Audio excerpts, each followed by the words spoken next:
Bonjour chers amis, aujourd'hui je vais vous présenter le cours de la rébéole. Donc le plan de cours, l'introduction, la physiopathologie, l'épidémiologie, la physiopathologie, le clinique, le diagnostic et la prise en charge. Bon, on commence par l'introduction. C'est quoi la rubéole? C'est une maladie virale, 50% inapparente, 50% avec éruption. C'est une maladie à déclaration obligatoire, contagieuse et immunisante. La rubéole est une infection bénigne de la deuxième enfance. Elle s'avérait redoutable pendant la grossesse en raison d'un risque tératogène élevé. Sévit en état endémique épidémique, c'est une maladie à déclaration obligatoire, touche surtout les enfants et les adultes jeunes, souvent bénigne, mais la maladie est redoutable chez la femme enceinte, surtout en premier trimestre de grossesse. Cliniquement, c'est une infection fréquemment asymptomatique, jusqu'à 50% des cas, et le reste de moitié des cas présentaient des éruptions cutanées fugaces. Complications possibles, c'est l'arthralgie, les arthrites, la thrombopénie et l'encéphalite. La vaccination constitue la seule prévention possible. Donc, avant de passer au chapitre d'épidémiologie, un peu d'historique. Donc, la découverte de la rubéole, c'est à l'occasion d'une épidémie de cataractes congénitales. C'est un ophtalmologiste australien qui a mis en évidence le pouvoir pathogène du virus vis-à-vis du fœtus. Maintenant, l'épidémiologie, donc l'agent causal. Le virus de la rubéole est un virus ARN du genre rubivirus et à la famille Togavirus. Le réservoir exclusivement émat au niveau du pharynx. La transmission directe par voie aérienne donne des formes aqueuses et par voie transplacentaire donne des formes congénitales. La contagiosité, donc le virus est présent dans le pharynx 10 jours avant et jusqu'à 15 jours après l'éruption. La contagiosité maximale 5 jours avant et après l'éruption. Donc la contagiosité est 5 jours avant et après l'éruption. Les nouveau-nés atteints de la rubéole congénitale excrètent le virus pendant 4 à 6 mois. Le mode épidémiologique, donc la rubéole est endémique avec une recrudescence épidémique en hiver et en printemps. La physiopathologie, bon, pour la pénétration et rhinopharyngie, par la suite, il y a une multiplication d'abord dans le rhinopharynx, puis dans le réseau lymphatique local. Puis, on a une virémie qui persiste pendant 8 jours, responsable de l'infection placentaire chez la femme enceinte non immunisée. Donc, l'éruption marquait la fin de la virémie et le début de l'apparition de l'immunité humorale par des anticorps spécifiques. Les IgM sont présents dès le début de l'éruption et disparaissant en 3 mois. Puis, on a des IgG qui restent un peu plus longs. Les contacts ultérieurs n'entraînent pas de virémie ni de symptomatologie, mais une réascension rapide des IgG et parfois des IgM. Donc, l'immunité résiduelle est définitive. Pour la clinique, on a 2 formes, la rubéole acquise et la rubéole congénitale. Donc, 50% est asymptomatique.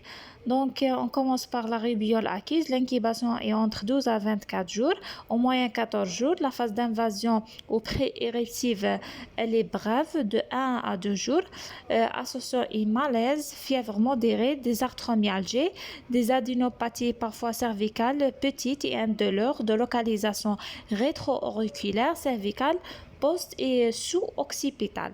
Ces adénopathies peuvent persister 10 à 14 jours après la disparition de l'éruption cutanée.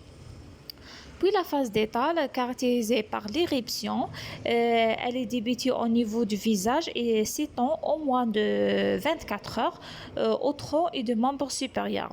Donc d'aspect morbilliforme le premier jour avec des éléments maculeux ou maculopapilleux, en particulier au niveau du visage. Elle devient parfois scarlatiniforme le deuxième jour, en particulier sur les fesses et les racines des cuisses, et elle disparaît le troisième jour sans séquelles avec des squamations fines et inconstantes. Un énothème discret, quelques taches purpuriques sur le voile du palais, des céphalées, tout conjonctivite, splénomégalie modérée, possible, avec une fièvre dure rarement ou le premier jour de l'éruption. Donc, pour les complications, on a soit le polyarthrite, purpura thrombopénique et méningoencéphalite.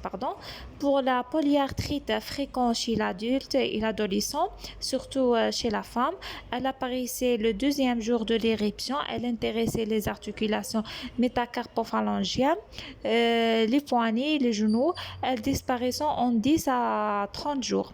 Purpura thrombopénique touche souvent les enfants d'évolution favorable en 2 à 4 semaines, et la méningoencéphalite, elle apparaissait 1 à 6 jours après l'éruption. Les symptômes disparaissent, mais un délai de 1 à 3 semaines sans séquelles.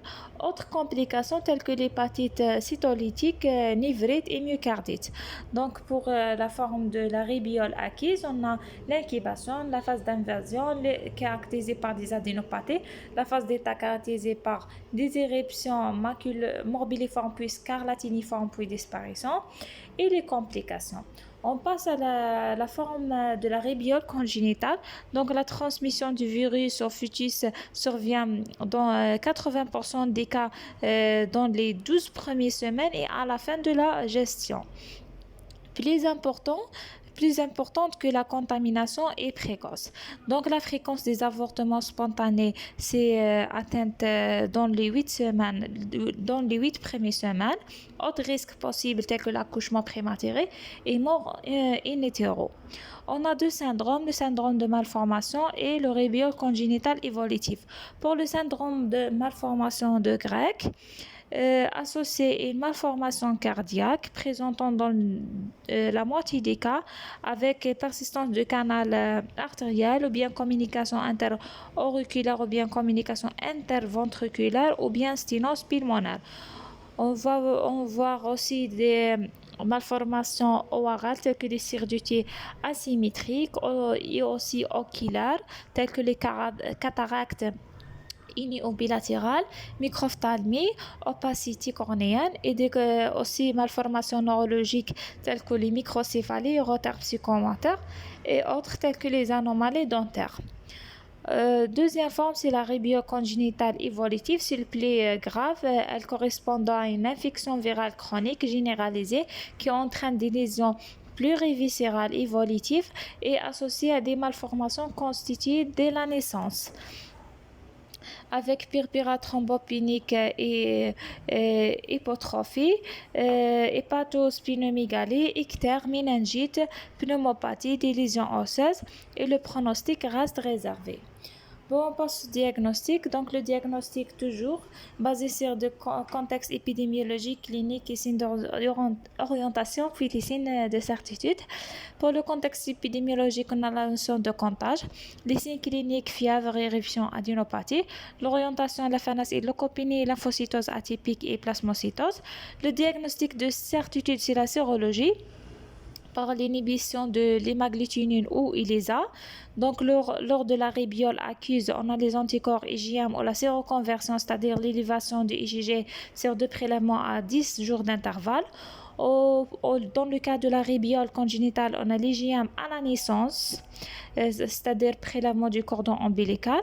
Et chez la femme enceinte, on a sérologie, bien la séroconversion, on utilise le test d'avidité d'IgG. C'est comme dans le cas de la toxoplasmose et aussi CMV. Donc, on utilise le test d'AVDT IgG qui présente si l'infection qui datait l'infection dans les 3 mois précédentes. Bon, autre diagnostic, le PCR et l'isolement du virus. Pour le diagnostic différentiel, qu'est-ce qu'on a? On a la rougeole. Diagnostic différentiel, c'est toute fièvre éruptive. La rougeole, mais la rougeole, on trouve le catarrhe. La chronologie de l'éruption qui apparaît tout d'abord derrière l'oreille, puis descendante. Deuxième diagnostic, scarlatine, mais on trouve les angines, exanthème subit ou bien la rosiole. Donc, on a aussi la manie, mais on trouve les angines pseudomembraneuses, la mygale érythémie et la toxidermie. La toxidermie, on trouve la notion, la prurite. Pour le traitement est symptomatique. Pour la prévention, on a la mesure préventive telle que l'éviction du malade jusqu'à la guérison clinique et éviction de la femme enceinte non immunisée des milieux exposés et aussi la déclaration obligatoire. Pour la femme enceinte, on utilise la séroprévention et la vaccination. La séroprévention est indiquée chez la femme enceinte non immunisée par des immunoglobulines au contact avec le sujet malade et elle ne fait que réduire le risque de contact du rébiole, mais le risque embryonopathique est toujours persiste. Et expliquer à la malade le risque de la rébiole.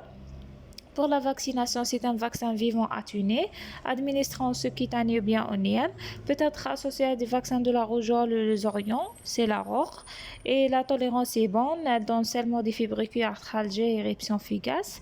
Donc l'immunité post-vaccinale est solide et stable. Contre-indication, c'est comme tous les vaccins vivants atténués, le pendant grossesse et déficit immunitaire ou allergie aux œufs. Donc, selon le calendrier algérien, l'aurore est administrée 2 fois, 11e mois et 18e mois. Et merci.